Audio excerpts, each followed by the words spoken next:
वो जो कल का भोजन है वो हमको सदा सदा के लिए पीड़ा देगा, और वो ड्यूटी मुख्यमंत्री आदित्यनाथ का तरीका है, धार्मिक तरीका है कि हमारे परिवार में सूतक लग जाता है, हमारा भोजन अपवित्र हो जाता है, हम नहीं करते हैं उस दिन।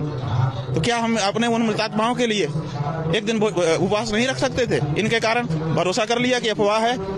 हम लोग हर जगह जाके तो देख नहीं पा रहे हैं, और सब जगह जाने भी नहीं जा रहा था। सारे तो रोड ब्लॉक थे, सारे तो पुल खाली थे, किसी को कहीं जाने आने दिया नहीं जा रहा था। तो ऐसी परिस्थिति में हम लोग स्वयं जाकर के तो पता नहीं कर सकते थे। एक सोशल मीडिया का सहारा था, और आदित्यनाथ जी को सबसे प्रामाणिक सूचना का स्रोत हम लोग मान रहे थे कि वो तो अपने एक्स पर जो लिखेंगे स्वयं लिखेंगे और सच ही लिखेंगे, वो उनसे तो झूठ की आशा ही नहीं थी।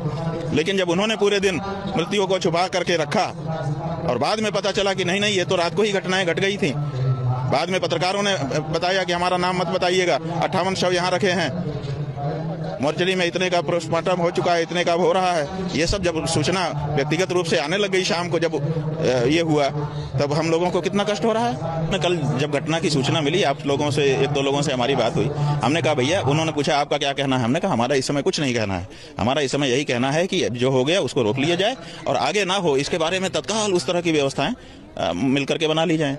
अब यही बात कही गई, कुछ भी नहीं कहा हम लोगों ने कल, क्योंकि वक्त की वही जरूरत थी।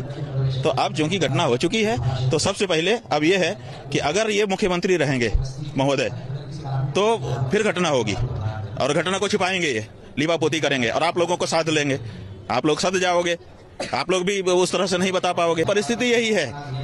आप देखिए, मैंने आज सवेरे उठ करके दैनिक जागरण अखबार हमने पढ़ा, एक पृष्ठ केवल पढ़ पाए। हम ये सोच रहे थे कि कितनी बड़ी घटना घटी है, अखबार क्या कह रहा है। दूसरे अखबार तो नहीं पढ़ पाए क्योंकि यहाँ नेटवर्क भी स्लो है। हमने सोचा कि दैनिक जागरण एक अच्छा अखबार माना जाता है, उसको पढ़ते हैं। तो उसका फ्रंट पेज केवल एक पेज खुल पाया, तो उसको हमने पूरा नेशनल वाला जो अंक है वो हमने पढ़ा, और उस अंक में ऊपर बहुत सुंदर स्नान की फोटोग्राफ्स हैं, बहुत बढ़िया शीर्षक लगा हुआ है, और फिर एकदम नीचे जा करके इतने छोटे में एक फोटो है जिसमें कुछ भगदड़ का है, और उसी में इतनी कुछ चीजें लिखी हुई हैं। आप बताइए, ये अगर प्रेस नहीं मिला हुआ है, ये हो सकता है? इतने सारे लोगों की मृत्यु यहाँ पर हो चुकी है, और प्रेस जो है ऊपर दिखा रहा है कि बहुत सुंदर स्नान हो रहा है, बहुत बढ़िया। इतना बढ़िया है ही नहीं है। अभी तो समाचार की प्रमुखता की बात है कि कौन सा समाचार प्रमुख है।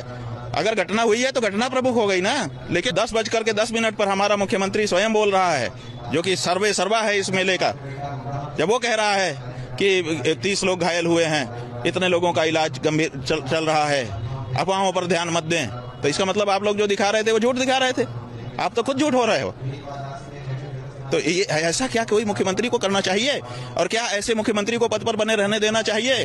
हमारी राजनीति का कोई हमारा प्रश्न नहीं है, लेकिन नैतिकता का प्रश्न है, संवेदनाओं का प्रश्न है, भावनाओं का प्रश्न है, आध्यात्मिकता का प्रश्न है, धार्मिकता का प्रश्न है। और ये सारे प्रश्न चिल्ला करके कह रहे हैं कि ये व्यक्ति उस जगह के अयोग्य है, तत्काल इसको इस्तीफा ले लेना चाहिए, और किसी सक्षम व्यक्ति को, नरेंद्र मोदी, अमित शाह जी, जेपी नड्डा जी, जो लोग भी हैं, इनको हटा करके किसी सक्षम व्यक्ति को करे। अभी भी करोड़ों लोग यहाँ आने वाले हैं, ये संभाल पाएगा? ये संभालेगा नहीं, ये प्रेस संभालेगा, ये लिपापोती करेगा, और इस तरह की घटनाओं को छिपा करके मैं मुख्यमंत्री बना रह जाऊंगा, व्यवस्थापक बना रह जाऊंगा, ये दिखाएगा। ये नीयत साफ हो चुकी, इसलिए भारतीय जनता पार्टी के ऊपर अब ये जिम्मेदारी है, उनके राष्ट्रीय नेतृत्व के ऊपर ये जिम्मेदारी है कि वो कुंभ में आए हम लोगों को या तो मारे, या तो इसी तरह से लिपापोती करें, इन्हीं के साथी सिद्ध हों, और या तो तत्काल कार्रवाई करें, तत्काल इनको हटा करके दूसरा मुख्यमंत्री बनाएं, जो प्रामाणिकता के साथ अगर कोई घटना घटे उसको भी बताते हुए और लोगों की सुरक्षा के बारे में गंभीरता से चिंतन करे।